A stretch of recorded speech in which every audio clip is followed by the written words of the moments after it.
औरत कुर्बानी का दूसरा नाम है। अगर औरत की कुर्बानियों की गिनती की जाए तो शुमार नहीं की जा सकती। ये भी एक ऐसी ही बेटी की कहानी है जिसने अपनी माँ की खुशी की खातिर अपनी कुर्बानी दे दी। आखिर तक सुनिएगा, आपकी आंखों में भी आंसू आ जाएंगे। लेकिन उससे पहले अगर आपने अभी तक हमारे चैनल को सब्सक्राइब नहीं किया तो जल्दी से हमारे चैनल को सब्सक्राइब कर लें और साथ ही मौजूद घंटी का बटन भी दबा दें ताकि हमारी तमाम वीडियोस आप तक पहुंचती रहें। औरत बच्चे को जन्म देते वक्त जिस दर्द और तकलीफ से गुजरती है उससे कहीं ज्यादा मुश्किल उस दर्द को बर्दाश्त करना है जब बेटी के जन्म पे बाप उदास हो जाता है और कई दिनों तक घर में आई रहमत को नजर भर के देखना गवारा नहीं करता।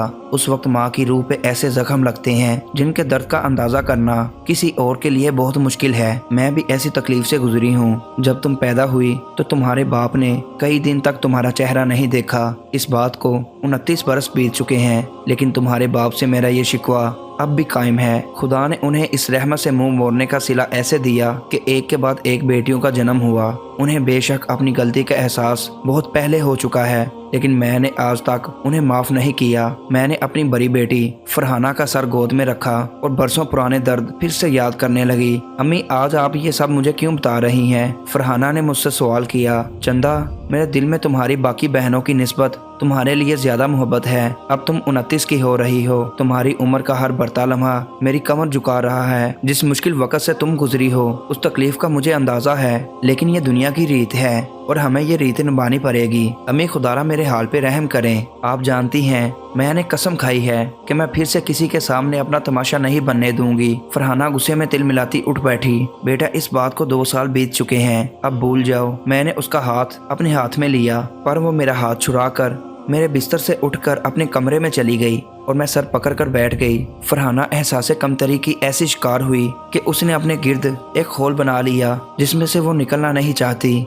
शक्लो सूरत वाजबी सही, लेकिन सीरत में किसी से कम नहीं। समझदार है, लेकिन 2 साल से शादी न करने की जिद पकड़ के बैठी थी और इसकी ये जिद अपने लिहाज से जायज थी। फरहाना ने जब बीए कर लिया तो कई लोग रिश्ते के लिए आते जाते रहे, लेकिन इसकी ज़ाहिरी शक्लो सूरत को वजह बना के हर तरफ से इनकार ही मिला। बार बार ठुकराए जाने के बाद फरहाना मायूस होने लगी। 2 साल कबल जो लोग फरहाना को देखने आए थे वो फरहाना की बजाय छोटी बहन सोबिया को पसंद कर गए और मैंने भी हालात की नज़ाकत को समझते हुए अच्छा रिश्ता हाथ से न जाने दिया और सोबिया की शादी वहाँ कर दी। ये चीज़ फरहाना की खुद एतमादी पर एक गहरी चोट लगा गई। उसके बाद उसने कसम खाई कि अब से ना तो वो किसी के सामने जाएगी और ना ही कभी शादी करेगी। मैंने भी लंबे अरसे तक चुप साध ली, पर मैं अब और इसे इस हालत में नहीं देख सकती। अब हर गुजरता दिन मुझे शाम की तरह डंसता। खुदा खुदा करके मेरी छोटी बहन खालदा को कुछ लोग मिले जो अपने बेटे के लिए रिश्ता ढूंढ रहे थे। खालदा ने उन्हें तो हमारे घर आने के लिए मना लिया था, लेकिन सबसे बड़ी मुश्किल मेरे सर पर थी कि मैं फरहाना को कैसे मनाऊं। वो इस मौजू पे कोई बात सुनना नहीं चाहती। अगली सुबह मैं नमाज के लिए उठी तो फरहाना मुझसे पहले नमाज पढ़ चुकी थी। मैंने नमाज पढ़ी और वो कुरान पाक की तिलावत करने लगी। नमाज पढ़ने के बाद मैं उसके सामने जाकर बैठ गई। वो तिलावत करते करते रुकी और मेरी तरफ देखने लगी। मेरी नम आंखों में बसी इल्तिजा उस पे आया थी। कुरान पाक को बंद करके उसने मेरे कंधे पे हाथ रखा और बोली, अगर आप इस बात पर टल ही गई हैं कि मेरा तमाशा बना के रहेंगी तो मैं तैयार हूँ। आपने जिसको बुलाना है बुला लें, पर मेरी बात याद रखिएगा, जब मैं सिर्फ 17 साल की थी तब मुझे पहली बार लोग देखने आए थे। आज मैं 29 साल की हूँ। जब उस वक़्त मुझे ठुकरा दिया गया तो आज आप कौन सी उम्मीद लगा के बैठी हैं? सिर्फ आपकी ये जिद पूरी करने मैं ज़रूर उनके सामने आऊँगी, लेकिन जवाब मैं अच्छी तरह जानती हूँ। मैंने बिना कोई जवाब दिए उसका माथा चूमा और गले लगा लिया। मैंने उन लोगों को बुलाने में ज़्यादा देर न लगाई, बल्कि अगले ही दिन खालदा को कहा कि उन लोगों को दोपहर के खाने पे दावत दो। दोपहर में दरवाजे पे दस्तक हुई और मैंने दरवाज़ा खोला। मेरी बहन खालदा सामने खड़ी थी। वो अंदर दाखिल हुई तो उसके पीछे 2 ख़वातीन और 2 मर्द भी अंदर आए। खालदा उन्हें लेकर कमरे में चली गई और मैं चाय पानी का इंतजाम करने किचन की तरफ चल पड़ी। फरहाना के अब्बा जान को भी फ़ोन करके बुलवा लिया था। सादा पानी उनके सामने रखकर मैं उनका हाल पूछने बैठ गई। दोनों मर्द करीब एक ही उम्र के थे, तो मेरे लिए ये अंदाज़ा लगाना मुश्किल हो रहा था कि वो लोग किसका रिश्ता लेकर आए हैं। खालदा ने दोनों में से एक की तरफ इशारा किया। मैं उसका जायज़ा लेने लगी, अपने आप में गुमसुम, नज़रें झुकाए। सफ़ेद रंग की शर्ट और नीले रंग की पैंट में मुलव्वस उसकी उम्र करीब 30 से 32 लग रही थी। देखने में जितना वो शरीफ लग रहा था उतना ही खुश शक्ल भी था। मैंने दिल ही दिल में दुआ की कि खुदाया मेरी फरहाना का नसीब खोल दे। दूसरा आदमी उसका बहनोई था जिसने 2-2.5 साल का एक बच्चा गोद में उठाया हुआ था। लड़के की माँ की हालत से साफ दिखाई दे रहा था कि काफ़ी बीमार है। खालदा मुझे उन लोगों के साथ बिठाकर फरहाना के पास चली गई।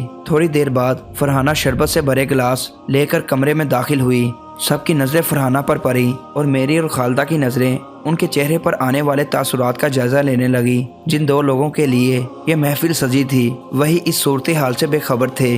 ना तो फरहाना ने नज़र भरकर उसकी तरफ देखा और ना ही उसने सर उठा के फरहाना पे नज़र डाली। जब मुझे इस बात का एहसास हुआ तो मेरा दिल टूट सा गया। उनका जवाब साफ साफ मुझे नज़र आ रहा था। अपने जज्बात मैंने किसी पे जाहिर ना होने दिए और एक अच्छे मेज़बान की तरह उनकी खातिरदारी की। मुझ में हिम्मत ही नहीं थी कि मैं खालदा से पूछूं कि उन लोगों का जवाब क्या है। वो लोग जाने लगे तो जाते जाते खालदा बस इतना कह गई कि जो भी हो वो फ़ोन पे बता देंगे। 2 दिन गुजर गए, उनकी तरफ से कोई जवाब नहीं आया। उस दौरान ना तो फरहाना ने उस हवाले से मुझसे बात की और ना ही मैंने अपने सवालात उसके सामने रखे। तीसरे दिन खालदा का फ़ोन आया तो उसने फ़ोन पे खुशखबरी दी। पहले तो मुझे मेरे कानों पे यकीन नहीं आया। मैं खुद से ही सवाल करने लगी कि ऐसा करिश्मा आखिर कैसे हुआ। लेकिन खालदा ने जल्दी ही मेरी हैरत को परेशानी में बदल दिया। उन्होंने रिश्ते के लिए इसलिए हाँ की कि वो लड़का पहले से शादीशुदा था। जो बच्चा वो साथ लाए थे दरअसल वो उसकी बहन का नहीं, उसका अपना बेटा था। कुछ अरसे पहले उसकी बीवी की वफात हुई थी। ये सुन के मेरी सारी खुशी खाक में मिल गई। खालदा मुझे समझाती रही कि अच्छा रिश्ता है, कर लो, उसके बाद फिर ये मौका आए ना आए। मैंने उससे सोचने का वक्त मांग लिया। शादीशुदा होने तक मैं मान भी लेती कि क्या फ़र्क पड़ता है। अब तो उसकी बीवी इस दुनिया में नहीं है, लेकिन बच्चे वाली बात मुझसे हजम नहीं हो रही थी। क्या मेरी बेटी पूरी जिंदगी किसी और के बच्चे की परवरिश करेगी? कैसे मैं अपनी बच्ची को आया बना के किसी के घर भेज दूं? ना, ये नहीं हो पाएगा मुझसे। 2 दिन मुसलसल इसके बारे में सोच विचार करके जब मैं किसी नतीजे पे ना पहुंची तो फरहाना के अब्बा को सारी सूरत हाल बताई। उन्होंने पहले तो चुप साध ली, फिर एकदम से वो खालदा वाली बात करने लगे कि फिर कोई रिश्ता ना आया तो पूरी जिंदगी रोना पड़ेगा। पर उनकी कोई बात मेरे दिल को ना लगी।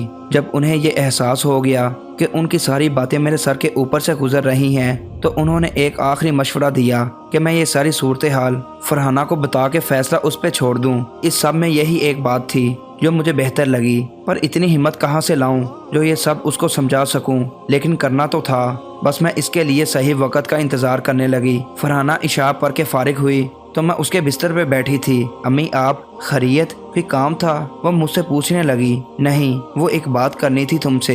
मैं लफ्ज़ तलाश करने लगी। जी बोले। तुम्हारी खाला का फ़ोन आया था। उस दिन जो लोग आए थे तुम्हें देखने, उनका जवाब आया है। मैंने बात शुरू की। अच्छा, क्या कहते हैं वो? उसने पूछा तो मैंने कहा वो लोग रिश्ते के लिए तैयार हैं। मैंने बड़े इत्मीनान के साथ उसे बिठाया। अच्छा चलो, आपकी दुआ कबूल हुई। उसके चेहरे पे किसी किस्म के कोई तासुरात नहीं थे और ये बात मुझे परेशान कर रही थी। अच्छे लोग हैं बेटा, तुम्हें अगर कोई इतराज ना हो तो बात आगे चलाएं। मैं सवालिया नजरों से उसकी तरफ देखने लगी। आपको कोई एतराज नहीं तो मैं आपकी रजा में राजी हूँ। पहली बार उसने मेरी तरफ देख कर जवाब दिया था। लेकिन तुम्हारी खाला ने मुझे एक बात बताई है जिसकी वजह से मैं परेशान हूँ। अब मैं असल मुद्दे पे आ गई।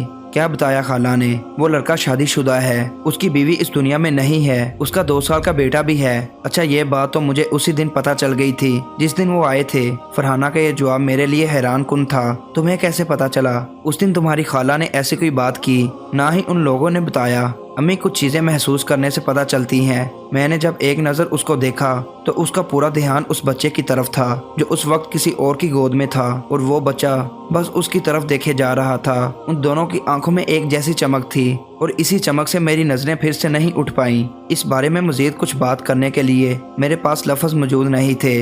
मैं उठ के जाने लगी तो वो बोली, मेरा जवाब नहीं लेंगे? मैं रुकी और मुड़कर उसकी तरफ देखा। उस आदमी ने बिना बोले ये बात मुझे समझा दी कि वो ये कुर्बानी अपने बेटे के लिए दे रहा है। और उसी लम्हे मुझे भी इस बात का एहसास हुआ कि जब वो अपने बेटे के लिए ये कुर्बानी दे सकता है तो मैं अपनी माँ के लिए क्यों नहीं दे सकती। मैं नहीं चाहती कि आप मजीद मेरी शादी ना होने के गम में अपना चैन और सुकून बर्बाद करें। अपनी हर खुशी मेरी खुशी पे कुर्बान करें। मैं दिलो जान से इस शादी के लिए तैयार हूँ। मुझे इस बात का बिल्कुल कोई खौफ नहीं। एक शादीशुदा बंदे से शादी करके मैं उसके बच्चे की परवरिश करूंगी। परवरिश करना तो औरत की जात की खूबी है। जब औरत बीवी बनती है तो उसका किरदार एक अमीन का होता है।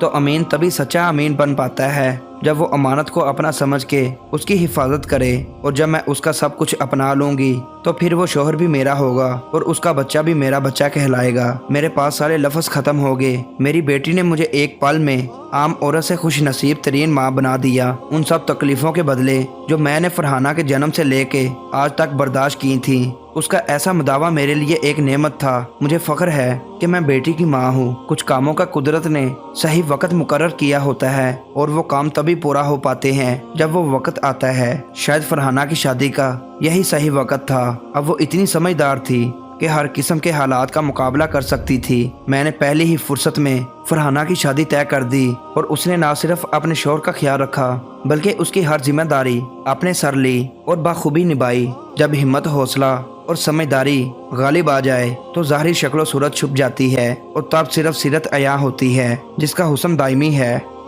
اگر ویڈیو اچھی لگے تو لائک اور شیئر ضرور کر دیا کریں۔ جزاک اللہ۔